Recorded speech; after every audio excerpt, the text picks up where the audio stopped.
অবস্থা। ঠিক আছে মা, শান্ত হও, শান্ত হও।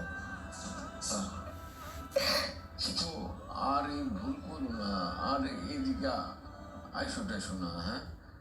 ঠিক আছে, বুঝতে পারছি, তোমার কথা বুঝতে পারছি।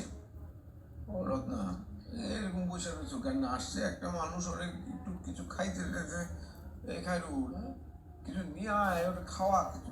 না না, কিছু লাগবে না, আমি বরং উঠি।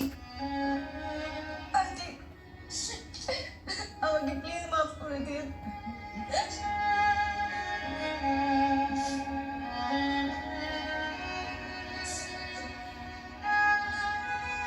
আন্টি, আমি তো কিছু করতে পারবো না, আপনি না এই টাকাটা প্লিজ রাখেন। আরে না না, তুমি ছোট মানুষ, আমরা ভালো আছি। এটা রাখো তোমার কাছে, ভালো আছি আমরা। আমাকে মাফ করে দিন আন্টি।